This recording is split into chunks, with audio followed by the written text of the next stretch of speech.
Let's get ready for Monday Mortgage Minute with your hosts, Tom McNamara and Bruce Woodburn.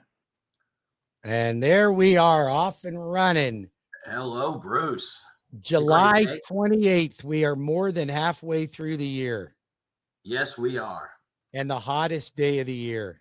I think it's going to be the hottest day. If it's not, it's going to be really close.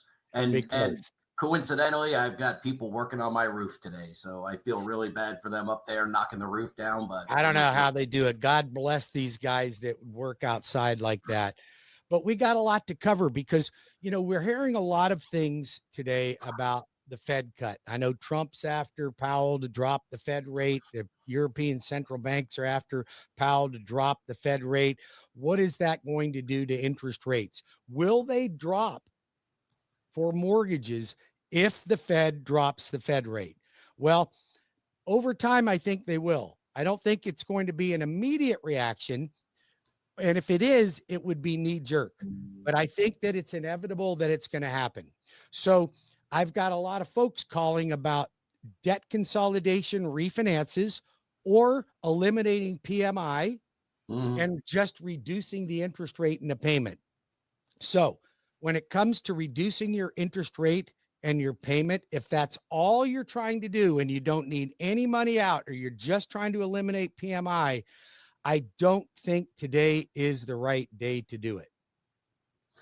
Yeah, I mean, you know, first of all, most people, I don't have the chart here in front of me, but most people have below a 4% rate right now anyway, or below 4.5%, I think is the majority of people, right, that even have a mortgage. And so it's kind of hard to reduce from that when rates are sitting in the sixes, right? So those aren't the people that are going to refinance for lower rates anyways. It's anybody that bought a home between February of 2022 and basically now. Yeah. So those would be the people that nobody needs to reduce their, and you're never going to get a 3.5% rate again. Not in our lifetime, not that I'm aware of. I don't think so. Yeah. So when would it be intelligent for somebody to refi? Right? Like, do you need to? I was always told that it's below a point, right? So if you have a 6% rate, don't do it until you can get a 5% rate if all you're trying to do is reduce interest. That's right. Well, rule of thumbs go in both directions, right? So we have two of them for a reason. So here's the thing. You do need to have what's called a net tangible benefit. And there's a formula that we use to determine. And if a client cannot pass the net tangible benefit, they can't refi even if they want to. Oh, really? No. The lender has to meet what's called a net tangible benefit when it comes to reducing rate. Now, if you're pulling money out, it's different because you're using money to pull out for something else. But if it's just a rate reduction, you have to meet the net tangible benefit. Now, is it important that you drop by 1%? Well, if you've only had your mortgage for a year, then even 0.75%, almost anything that reduces that payment may be beneficial. So what we do is we take how much did it cost you to refinance? And we don't include your prepaid escrows because those are your money anyway. Just talking about raw cost to refinance. And then we take the amount that your payment is reducing. So if your payment's going down by $100 a month, I need that loan cost shouldn't be more than about $3,600. So, okay. So a 3-year return, a 3-year break-even point. You want a 3-year break-even period or better. Or better. Okay. Right. Or better. So that's really what you're looking for. Now, if you've had a mortgage for 15 years and you've only got 15 years left on it, you might need more of a reduction to make that worth your while. Gotcha. Okay. So I want to tell all the folks that are listening out there right now, if you're looking just to eliminate PMI or reduce your rate, hold off till after the Fed meeting in September, probably November, maybe even December. Rates should get a little bit better. In the meantime, if you have equity in your home and you have a lot of consumer debt, maybe you got a little too friendly with the Amazon guy or the Prime guy, and you've got the FedEx lady showing up at your house every other day or every day, like my house. Yep. And so we have to realize that Americans just don't control their money very well, right? No. We spend money because we have the ability to push a button and it's going to be delivered, and then we figure out how to pay for it. But the problem is that debt is the arch enemy of wealth. So if you have debt, you can't save. And it's interesting when I see somebody go, yeah, I got $200,000 in my 401k and I have $50,000 in credit card debt. Pay the doggone credit card debt to zero. Get rid of it. Yeah. You don't need credit card debt. It's too expensive. Way too expensive. Right? So people that have equity in their home, you have to be careful. If you had one late, let's just say you had a credit card that you only owed $100 on, and it had a $5 payment, but that payment was late, you could have literally ruined your credit or cost you so much money that now it's not even worth refinancing, or you can't refinance because you had a recent late payment. So I'll tell you, man, it's real easy to do that. I did it. I'm going to say recently, probably about 2 years ago, 2.5 years ago. I've got 4 or 5 credit cards and I pay them off every month, and I freaking missed one. And it was like $38. It wasn't a lot of money, right? It was one of the ones that I just, something random goes on it. And I just, and I freaking missed it. Now, fortunately, I've been with them for 13, 14 years. I called them up. I said, hey, don't ding my credit, blah, blah, blah. And they wiped the payment out. They knocked the late charge off. It didn't hurt me, but it could have, it could have been really bad. Do that. Like most companies, Capital One and all that, they don't care if you've been with them for 25 years. Yep. They do not care if you were late and you can't prove that payment was made on time. They're not going to give you a mulligan on that. Nope. So I know. I recently had a client. I won't tell you her last name. Her name was Judith.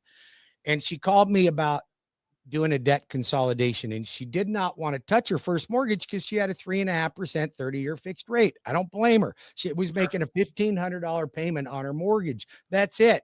But she had 2 car payments, and they both had 6-7 years on them that equated almost to $1,200. Then she had $1,500 in credit card debt, and she wanted $25,000 to fix the house up. If I did a debt consolidation or HELOC and gave her the 25, her total outlay was right at $5,000 a month. That's a lot of money to spend every month just to pay all your bills. Mm-hmm. And that's not including your utilities and your groceries. Right. Mm-hmm. So she was totally opposed to refinancing. But I said, Judy, let me just look at the numbers, because I know you don't want to get rid of your 3.5, but let's look at the whole thing. I ended up refinancing her, paid both cars off, paid all the credit cards off, gave her $25,000 to do home improvements, one payment, $2,500 now. So her payment went up $1,000, but I saved her $2,500 a month. All of her payments together went down. Everything together is down $2,500. So she was thrilled to death, but she came to me afterwards. She said, the only thing, Bruce, that really concerned me is I hate to pay my cars over 30 years. And I said, Judy, you don't have to pay your cars over 30 years. Why don't we take that $2,500 a month that I saved you and put it toward the new mortgage? It will pay off in 8.3 years.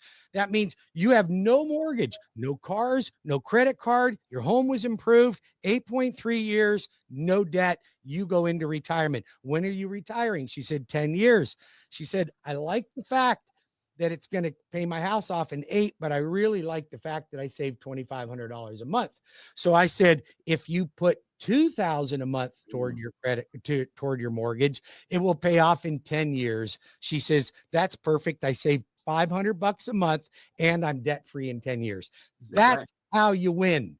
Absolutely. That's how you win. Amen, man. That's great. So debt consolidation, big time right now. Don't be late on anything.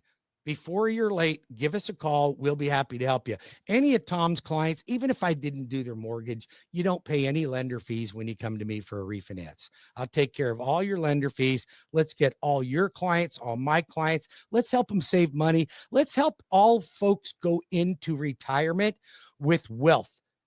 Because if you're loaded up with debt, by God, it's not going to be fun to retire with a bunch of debt. Let's be debt-free at retirement, and let's you and I help more people achieve that goal. That sounds like a winner to me, man. That sounds like a winner to me. All So right. let's sum it up, man. So today is not the day. We're here in July, July, end of July 2025, right? So Yep. today is not the day to refi Not if yet. you're just trying to reduce rate. But if you need to do debt consolidation, now I'll tell you, I do want to caution people about this because you and I have both seen this, Bruce, where, how did you get in the position where you have two cars that both have 7-year notes on them and $15,000 worth of consumer debt and, and, right? And how did you get there? Well, you got there by bad habits, and we all have them. I have them occasionally. You have them occasionally. We all have them. Yet we have to control that monkey, right? But, stay away from things like, well, first of all, if you can, and definitely do it, if you have to use credit cards, pay them off every month. Yep. Right? Pay him zero. Because then you don't pay any interest. And, Correct. that's something I've been doing for the last, 20 years. I don't think I've paid a credit card payment that wasn't a full payoff in 20 years, except for that one that I missed. And then the other thing is stay away from those buy now, pay later kind of places, right? So Oh, thank you for saying that. I mean, and I have a 20-something daughter, and we've talked about her a few times on here. And, she put something on this Klarna, and I had never even heard of it before. And she's like, oh, it's easy. It just breaks the payments up. And it is interest free, on the first one you do. It's kind of like the crack dealer, right? You get that first one for free. So, but, the thing about these is if you miss a payment, the late payment fees are excessive, right? Yeah. I mean, people are buying pizzas on these things, right? It's I needed some pizza, so I bought it on Klarna. I'm going to make 4 payments. If you're making payments on your pizza, you really need to rethink your life. You are really not doing it right. You are doing it not. so wrong that you are going to get yourself into financial trouble. Now, it's interesting you say that Klarna and PayPal and all that stuff. Listen, you can't buy it. Don't get it. Don't get it if you can't buy it, because it will add up and it will hurt you and it keeps you from moving forward. It's not good to have debt like that. So no Klarnas, no PayPals, don't do it. Yeah, stay pay away your from that stuff in there. cash. And the thing is, they're basically like the internet version of the paycheck services, right? They're just the internet version of it, and they're just horrible. Man. Well, it's like layaway, but you get the product up front. Well, yeah, and and it's a debt. If you miss it, man, it can screw up your credit. I mean, gosh, imagine getting your credit screwed up because you bought a pizza, right? Yeah. I mean, it's just it's not a good thing. One more thing before we wrap this up. If you have credit card debt and you're trying to do it yourself, most of you will do a worse job than having a professional look at it.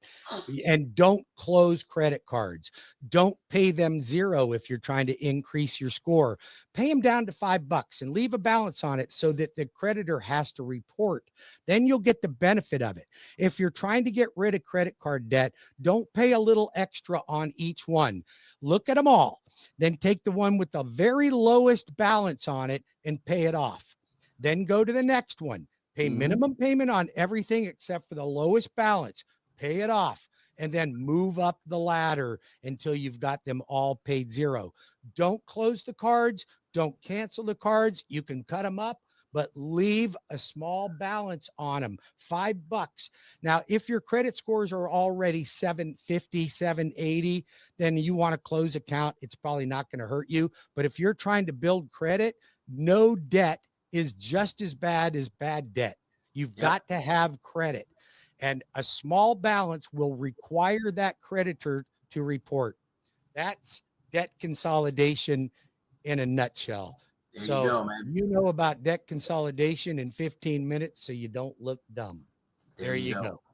All right. All right, Bruce. Have a great day. You as well, my friend.